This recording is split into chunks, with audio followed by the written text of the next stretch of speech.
Bye. جيترو. عليكم السلام أنتي عايشة. What? She still can't say it. Assalamu alaikum Aisha. There you go. Oh, that's exactly what I just said. Even though everybody kept saying it's a rom-com, it's a rom-com, Shekhar, you never directed a rom-com, and I said, how many of you know how we do films in India? Every film is drama, every film is love, every film is comedy, every film is action, you know. That's why Indian films never die out. Hi everyone, it's Silas from AsianCultureVulture.com. Thank you for joining us. It's great to have your company. We're going to be talking about the rom-com film, What's Love Got to Do With It? Comes out in the UK very shortly. It's written by Jemima Khan. Yes, that Jemima Khan, who was married to Imran Khan, and it's directed by Shekhar Kapur. Yes, Shekhar Kapur, who did Elizabeth. So let's find out more. Thinking with your lulu, you need to be thinking with your nunu, okay? Hi everyone, this is Silas from AsianCultureVulture.com and with the brilliant Shekhar Kapur, who's the director of What's Love Got to Do With It. Shekhar, welcome to AsianCultureVulture.com. How are you doing? I'm doing really well. How are you? I'm well, thank you. Thank you for asking. Shekhar, tell us how did you come on board for this project? Did Jemima Khan, do you know Jemima Khan? How did it all come about?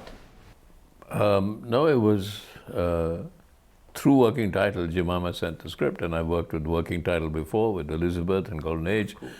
And I read the script, and I realized, you know, that's what a director always looks at the script and says, is there something I can do with it that I respond to myself? And when I read the script, I realized that I could do a lot with it. And even though everybody kept saying it's a rom-com, it's a rom-com, Shekhar, you never directed a rom-com, and I said, hang on, how many of you know how we do films in India? Every film is drama, every film is love, every film is comedy, every film is action, you know. That's why Indian films never die out. Yeah. And that we've forgotten, the West has forgotten that they were films of family films. So there has to be something for the granny, there has to be something for the kids, for the grandchildren. Families used to go to see films. We were born on that. That's how we understood it. Yeah. So of course I've done rom-com, you know, but I haven't done a film that kind of says it's only a rom-com. So what I saw in the script was much more than a rom-com. It was actually the ability for me to look at families, number one, in the time of COVID, because everybody was wanting to hug each other, and they couldn't, and they realized the importance of hugging, and that's one of the reasons I did it. And the other was, I was here when I was 17, 18, I came to London, and I saw a lot of friends of mine, and we all fell in love with girls who were from here. And some of them went back to India and they got married according to what they thought. And I would ask them, you have a girlfriend here, how are you going to handle that? It always fascinated me. But what fascinated me most about the film was the character of Zoe, which Lily James plays. The idea that, because what to me the film is about is intimacy. Yeah, we all need other people. There's no weakness in that. Intimacy. Yeah. What are you looking for? We're all looking for intimacy. Yeah. From the time we are born, when we were on our mother's chest, to the time that we die, we want to hold somebody's hand. It's a fundamental human emotion, is to be intimate. And we've lost it. Right. And why do you think that's... Well, we lost it because the way the world is trying to tell us is that somehow you're embarrassed of being intimate. Right? If you put it's because the world tries to describe you and dovetail you into something. So if I walk down the street with my arms around a friend, a male friend, oh, you're gay. Hang on, I'm not, you know, don't constantly try and put me into a box. What this world is doing is putting everybody into a box. And do you think it says it's an important film in a way that it's covering mixed faith and mixed race relationships?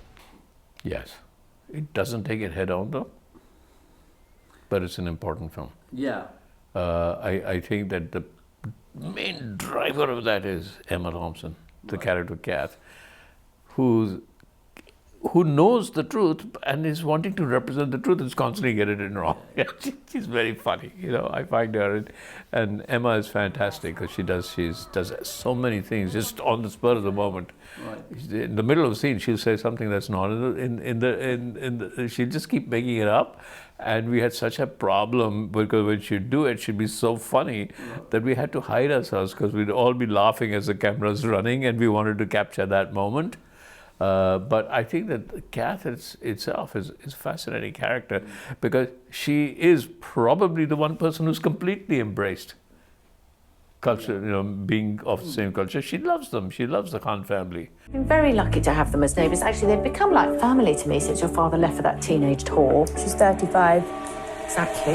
I want somebody to give me another script like this and I would make it. That's right. Yeah. Sort of contemporary, you'd like to do contemporary British films? No, I would love to. Contemporary, to show that actually we're all the same.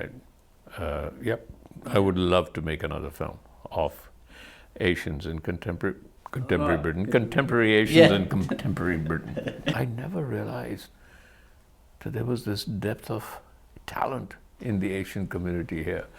I was taken aback because the only thing that I've done Asian before this here is Bombay Dreams with Andrew Lloyd Webber. But I was amazed at the very depth of talent with Asian. I mean, all my actors.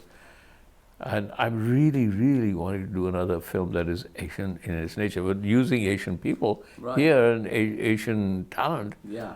They were amazing dancers and amazing actors and amazing thinkers. They were so good. Yeah. Yeah, so I told all of them, if you guys have a really great script, I'm coming. I'll direct it, I promise you. So that journey from, what one might say pure Bollywood to more like Elizabeth and now this, is that, how have you managed that? I think I've always wanted to ask you that question. You know what? I don't manage it. Right. In fact, the only thing that I will not do is I will constantly try to make a film, but it's so completely different from the last one, because my big fear is I fall into this trap of saying I have experience and skill. The one thing when people say, describe creativity, I said there are 3 words that I will always describe creativity with, and 3 words are I don't know. You have to approach everything with I don't know. Otherwise, if Picasso knew what he was going to paint, why would he paint? If it's something you already know what to do, and I've seen such amazing directors fall apart because they're relying on their skill and they're trying to make the same movie. Well, you're not the same person. You've got to move forward. So I constantly looking for something that, oh my God, how am I going to do this? I know nothing about it. Well, that's the idea. Go find out. Yeah. So that's what you like, is being confronted by something that you haven't done before. Yeah. And I don't know anything. I mean, I hate history, and I made Elizabeth. Can you believe that? Yeah. So you like being challenged in that way? Constantly. Constantly. Because most people just feel fear, and their whole career can be at stake if it bombs. And, it's... But isn't fear such an important part of creativity? The fear of failing, the fear that you don't know, is fear. It's an essential part of creating.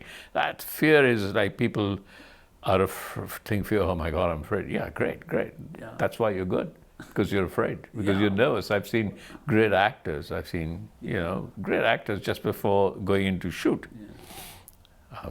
Just before the shot, they're like this, and it's fear. That's that energy of fear drives you. So the energy of fear is important for you. Absolutely, very important. Yeah, very important. Very important. Wow, that's incredible. So you're going to be making different movies. Yeah.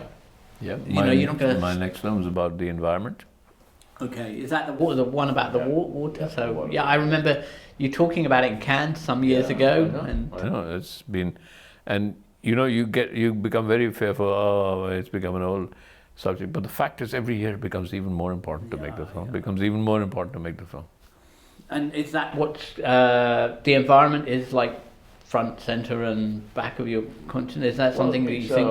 It's actually, water is also the excuse to talk about the world as it is now. The world is completely didn't you read the fact that in India, we find there was a thing that 1% of Indians own 45% of the wealth. Now, these are still statistics, but we do know that 80% of the world's planet's resources are owned by 5% of the people.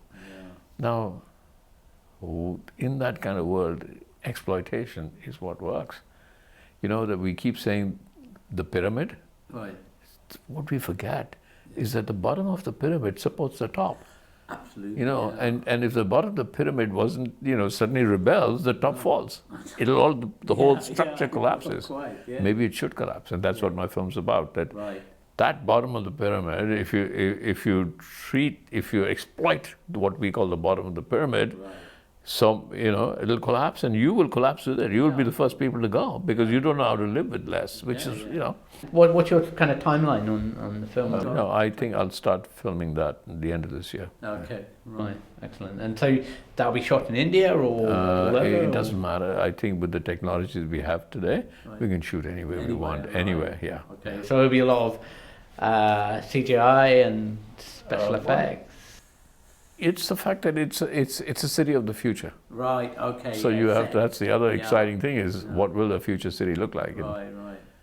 What happens is, if you go, it's Vegas sitting on top of Sudan. Is that? Wow. That's what it is. Have you imagined? Yeah. So what would be your final kind of message about why would you tell somebody to watch this film? I would say watch it to have a good peek inside yourself and learn to forgive and learn to be emotional, learn to love again, and understand that that's where life exists, is in love and forgiveness and emotion. Thank you so much. Thank you very much. Thank you. Now the party starts. Just like that. I used to think that I was scared of being with the wrong person, but now I realize that I'm scared of being with the right person.